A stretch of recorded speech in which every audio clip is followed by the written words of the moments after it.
Okay guys, so as of right now, it is currently 7:45 p.m. I am in my garage because I want to avoid doing a whole bunch of chores that I've got to do, like fold my laundry and wash my dishes. Just not really in the mood to do those right now. But crisis averted. I have found the hockey puck that we lost in the last video. It was under my dryer. Explains why I couldn't see it, but it's too late though because I already got a replacement, which is sitting on that corner. What we're doing is trying to get prep the BMW to go out to the cage builder, but we're trying to get a subframe installed, and then we've got to make some sort of jig for the front. My original idea, which would have worked had I, given it more than my normal 2 seconds worth of thought, looked at it like I probably should have, was this right here. So originally what I was gonna do is just take these, set it down like that, and then just have something pushing down on the front of this. This will support the weight. Doesn't look like it, but I'm jumping on it right now. Unfortunately, the minimum tread width on a U-Haul trailer, because my trailer is currently out of state, is 44 inches, and this measures 31 inches. Making this longer, while as you can tell, would be a viable and relatively easy solution to the problem. I have something considerably easier, and it requires making more parts.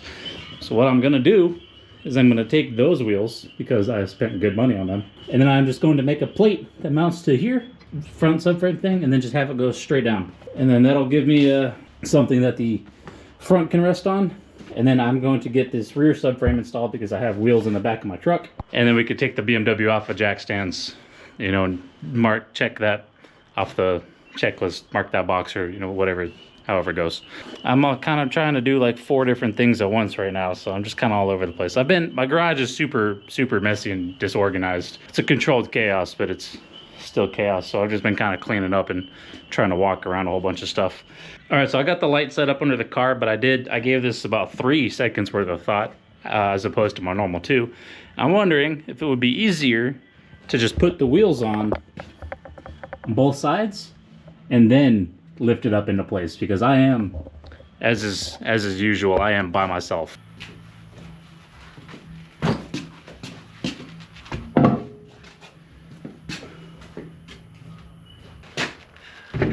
I forgot how heavy those wheels were. As you can see, I got 2 OEM BMW wheels. These are M wheels too. I'm not going to be using these for much because they're corded, which is why I got them so cheap. The only thing these got to do is get this shell onto a trailer around the cage builder shop, and then back onto a trailer, and then back into my garage. And then I'll probably throw them off to the side just in case I ever need them again. I need to start going to the gym again, man. I'm out of breath. Let's get these wheels on. We'll see what happens. Perfect.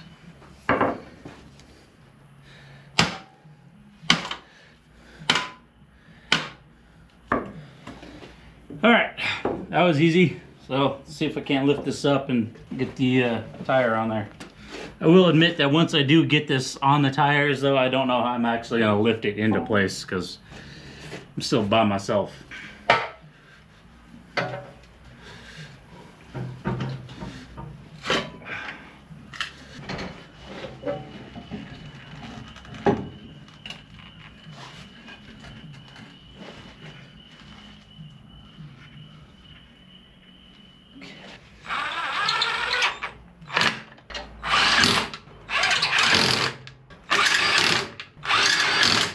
All right, that's one side down. Let's see if I can't figure out the other one real quick. Fortunately, we got a lot more space over here as opposed to that side. So I gotta pull that over here, do the same thing, just gonna lift it up and then put the wheel on there.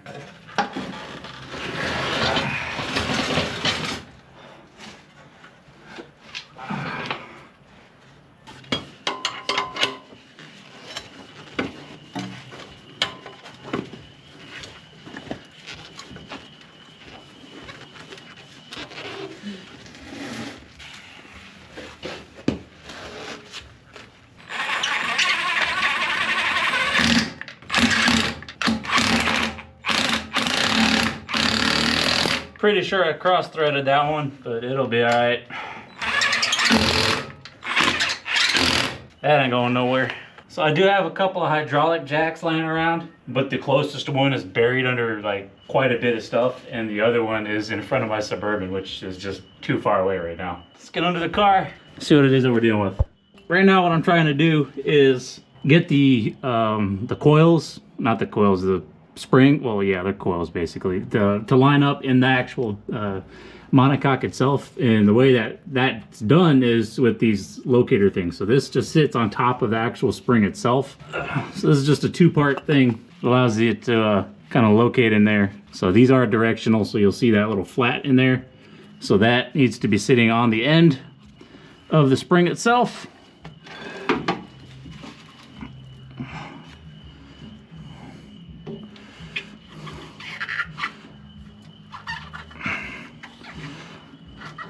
Just like that. You can just put it on there and just turn it until it locks into place, and then this cap can just go on top like so on that locator, which is all the way up there. Move my scissor jack to hold this in place. There we go. Make sure they're both aligned. Should be good. And now, I think now I'm gonna actually have to get one of my jacks. Probably go grab the one from the Suburban, honestly, just because it's bigger. What I'm gonna do is take my big jack and put it underneath my diff right here. And then I'm just gonna lift the whole thing up and hope it doesn't tip off to one side. All right guys, it's been about 15 minutes. I went and got myself a singular glass of water. Probably should have had some food because at this point I have literally not eaten a single bite of anything today, but it's just the way the cookie crumbles, I guess. Got a game plan. So I got my big jack in here. I had to swap out my black handle that it came with for this little red one. That was with the 3-ton jack that somebody left in this, well, one of the previous owners left in the Suburban, and I then broke. So not only do you got to get the springs to line up, but there's also some locator pins towards the front. They just look, not really going to be able to see them from over here, and I can't really get to the other side. But over in that general area, there is a locator pin. So as you lift the subframe up, you also got to make sure that it's aligned with the springs and with those locators, otherwise it just will not go into place. So what I've been doing, using my jack to go up, and then just coming in with the scissor jack to support it on the front, just so it kind of keeps the angle. The jack seems to be doing a pretty good job of just keeping it flat on its own, but it's just kind of one of those things.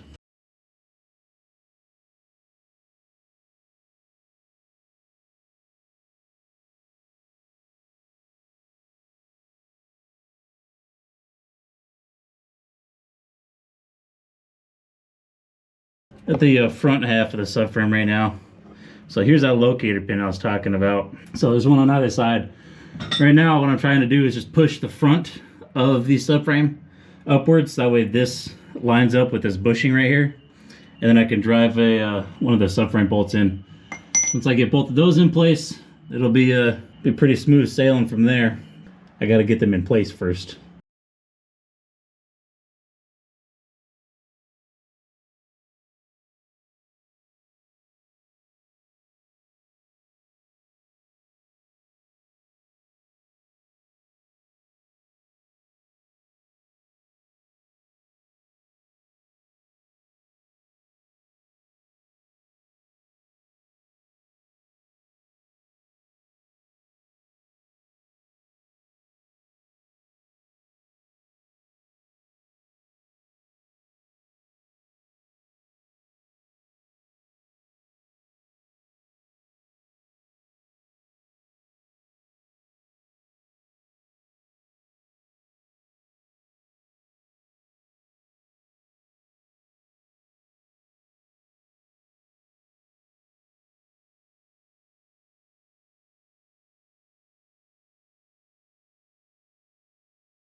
All right, so I got the front bolts in. The back half of the subframe isn't wanting to move up into place, so I am going to do some Googling and see what the issue is, and then I'll get back to you guys once it's installed, because I don't know how long this is going to take. I got the subframe in.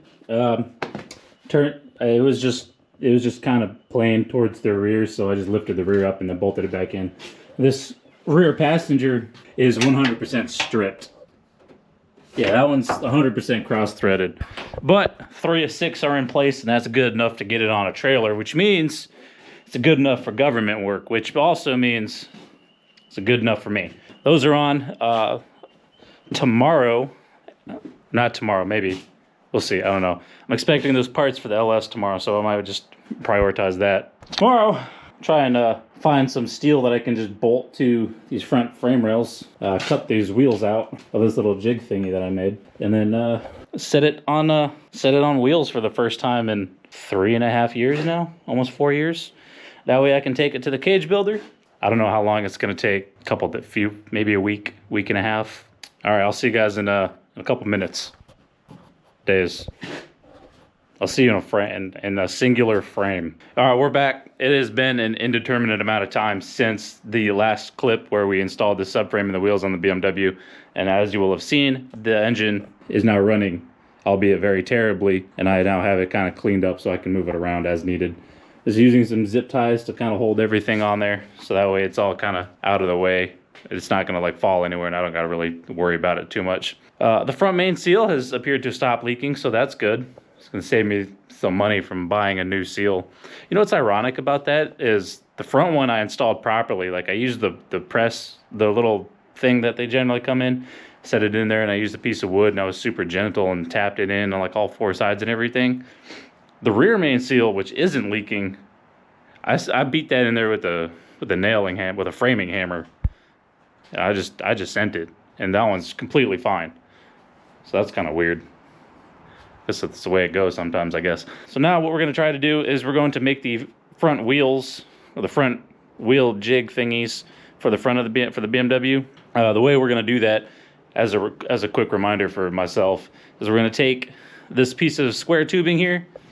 We're going to attach it to these bolts here on the front of the frame rail, and then we're going to take these wheels right here, cut this little thing off that I made, not realizing it wasn't going to be wide enough, and then we are going to weld that to the end of this, so that way it kind of sits up. It's going to be roughly, when I did my measurements, I decided kind of arbitrarily on 15 inches.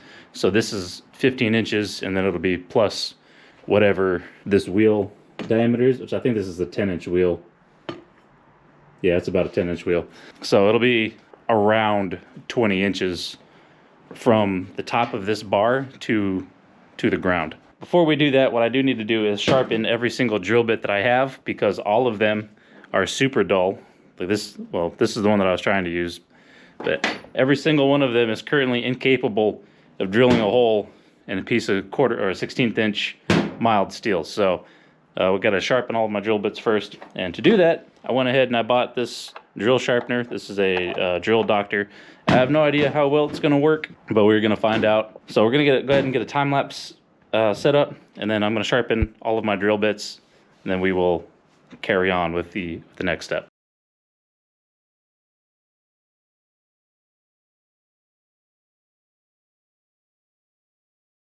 All right, I know the lighting's terrible. Just bear with me. It's a work in progress.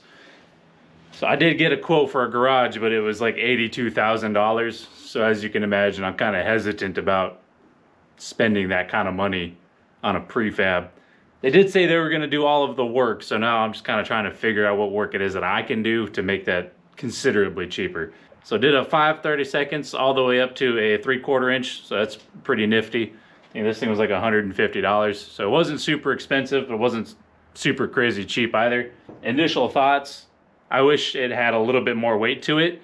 As you tried to turn your drill chuck, it would get hung up on the cam a little bit, and then the whole thing would just kind of like move. So I wish that it was a little bit heavier, or it had some way to mount it to like your workstation, to your desk, or not your desk, to your workbench or whatever it is that you use.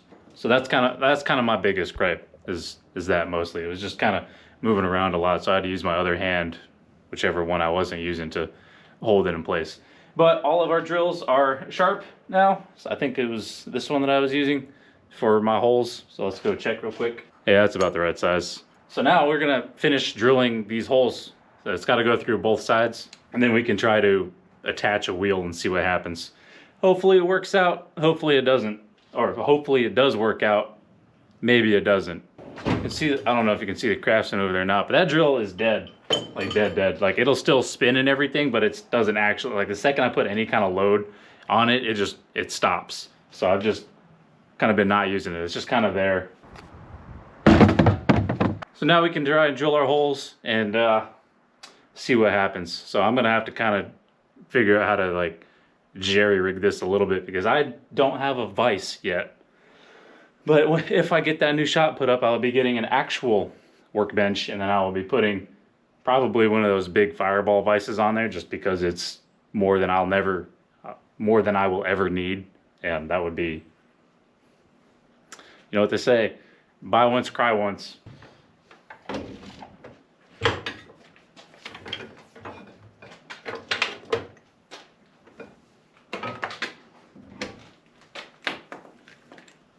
Don't mind me, I'm over here just struggling with the cable. All right, time to do something incredibly unsafe.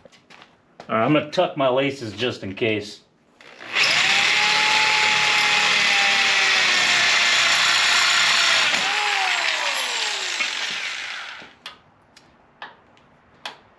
Well, that's unfortunate. I just broke my drill.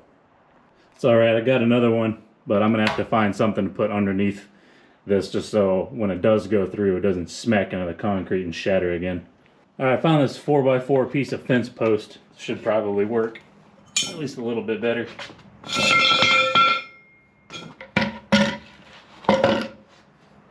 Oh, look at that.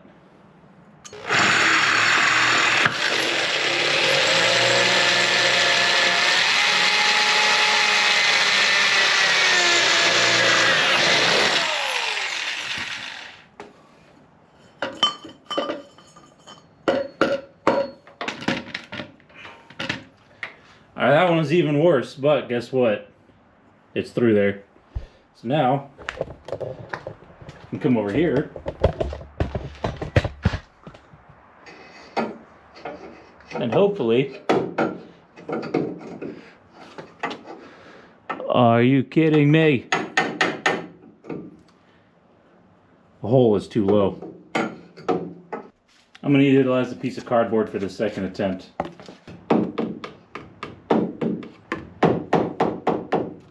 Yeah, this should work a little bit better. We're on workbench number 2 now. Got our piece of cardboard here. Line this up. I'm gonna put these holes towards the top though, just to give me a little bit extra space. And open these holes up a little bit, make them kind of easier to work with.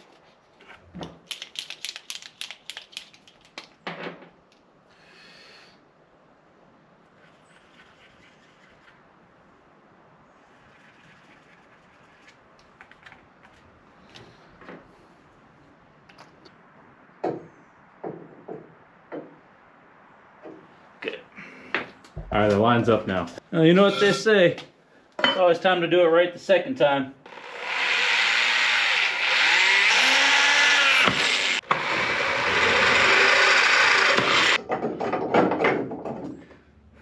Well, it fits, but we got a problem. So, so the plan was to use these nuts to hold it in place. And, well, as you can see,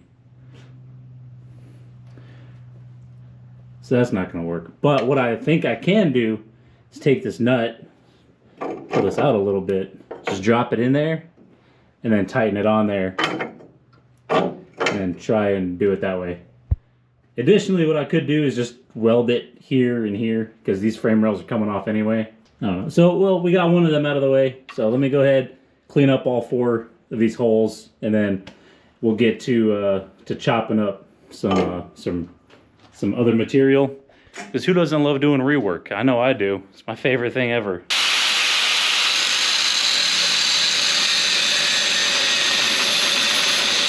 All right, we got the wheels cut off. I'm gonna go ahead and clean these up. I'm gonna set up the welding table and try and do one of them. Let's see what happens. We got everything kind of set up here. I got this cleaned up in a couple of different spots on here so we can go ahead and make a weld. I was gonna take the wheel off, unfortunately, because I have the bolt in there, which is then welded to this piece of, well, 2 pieces of square tube, technically. I can no longer remove it, so we're just gonna have to deal with it. The plan is to take this, put it on here like so,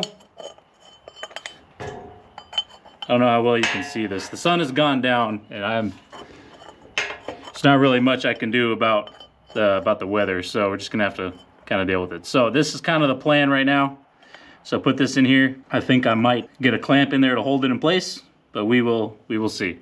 So I'm gonna go ahead and get this set up. I already got my welder plugged in, turned on. I got it plugged in and I got the gas running at least. It's definitely not on at the moment. So I'm gonna go ahead, figure out how I'm going to set this up, probably like right here,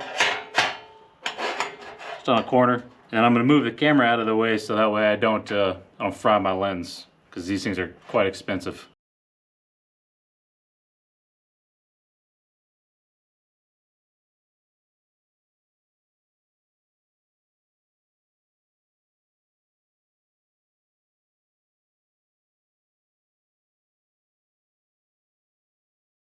All right, guys, 100% positive I gave myself sunburn, but the work is done for, well, at least for now anyway. I still got to do the other one.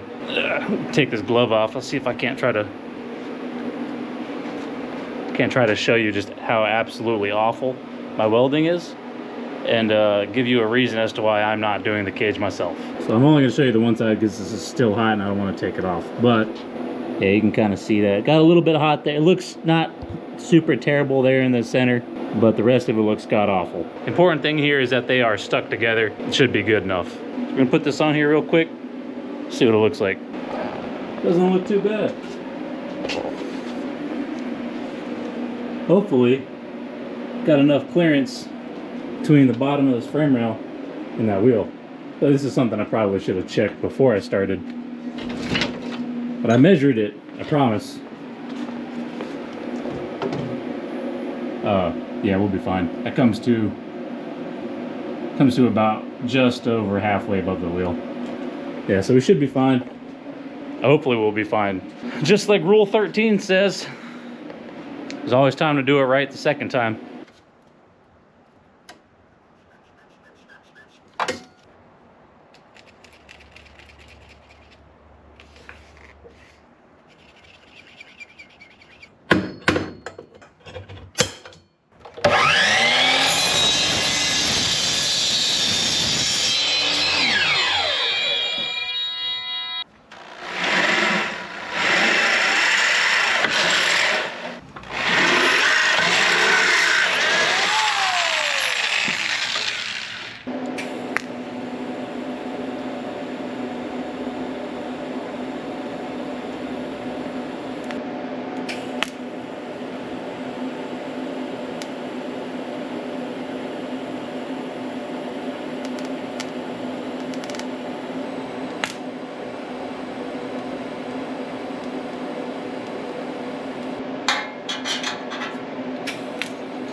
All right, so you just saw me make the second one. I'm not 100% sure if it's gonna work as well as I'm envisioning that it's going to. The answer is probably not. Welds look absolutely amazing. And that one looks pretty good. Due to my masterful skills on the bandsaw, or not bandsaw, the chop saw and the grinder, weren't super flat and level, so I had to fill some holes, which meant chasing a larger hole because my settings were wrong. All right, I got the LS out of the way. Let's go ahead and slap this on here and see if it fits. I really hope it does.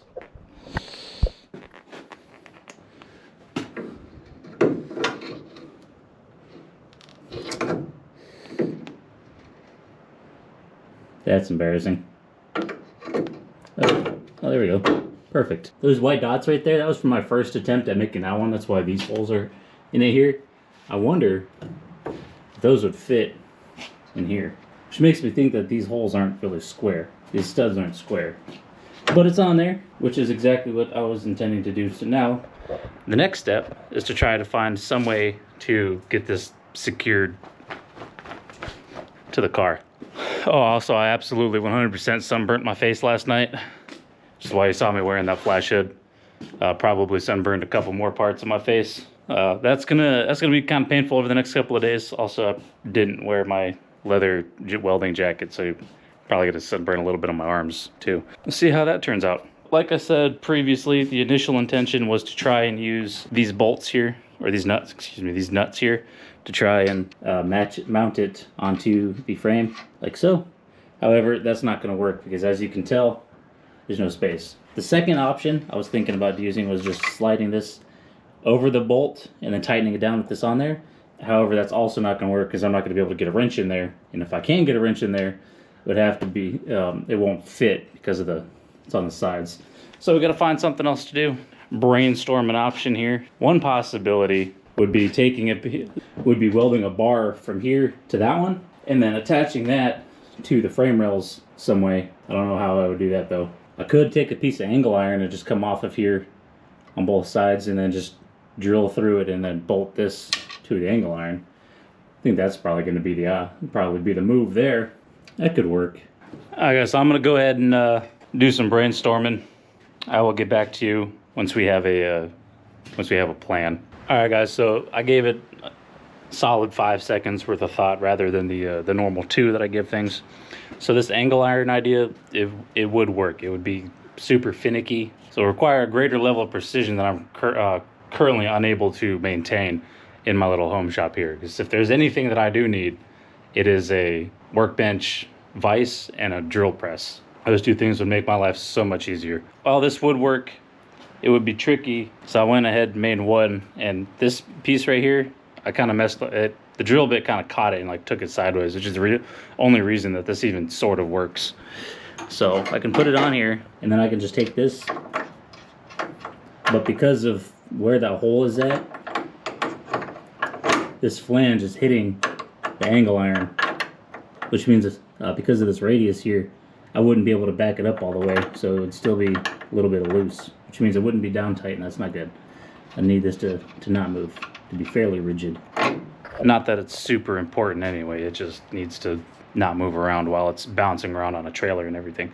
I think what we're going to do instead is take the not my angle grinder. We're going to take the stick welder and we're just going to tack all 4 corners, top and bottom, on both sides. I'm gonna go ahead and get my stick welder set up. It's already plugged in and everything. I just gotta swap the settings over, turn the gas off, get my portable bench grinder, and clean up a little bit of metal, and then we can do a couple of tacks. I can give myself even more of a sunburn because this flash hood absolutely sucks at maintaining coverage around my face, and the battery in my welding helmet is dead, and I'm not really trying to sit here and just let it flash my eyes and everything as I'm trying to stick these 2 pieces together.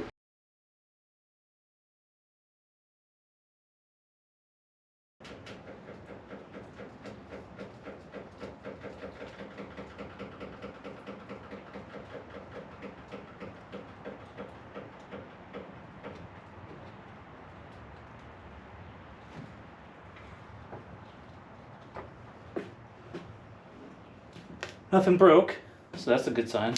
Let's see if I can move it.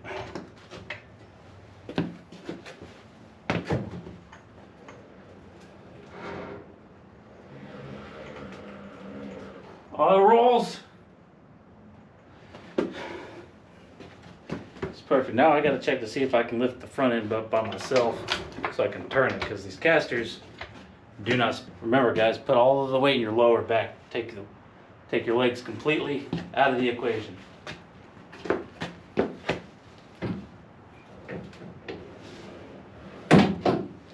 All right, we're good. I don't know how much weight you would say I don't know what the deadlift, but the shell weighs like 560 pounds. So at least all of that, because obviously I am big and strong. It's on the ground, it moves. My math was good enough. It's not exactly level, but it doesn't need to be level. It just needs to move, which it does. So I would call that a success. So I'm gonna leave this here for a couple days. Make sure that those welds don't break over the next couple days. And then I can focus on trying to get a trailer, and then I can take this to the cage builder. I'll have to message him to see when his next availability is. My deposit has already been paid for it, so it's just a matter of when he's available, and then I can bring this here. So when I do that, I will also be moving the Hudson into a storage unit, because it'll be a while before I even start doing anything with that, because I'm kind of prioritizing the BMW and the Suburban hiding over there at the moment. So speaking of Suburban, the next video you see is going to be me working on the doors. I've already started doing it. I've been kind of having a little issue with the with a felt seal on the doors. I might also have to order some windows, so we'll see what happens there. But that's gonna do it for this video, guys. I will see you in the next one.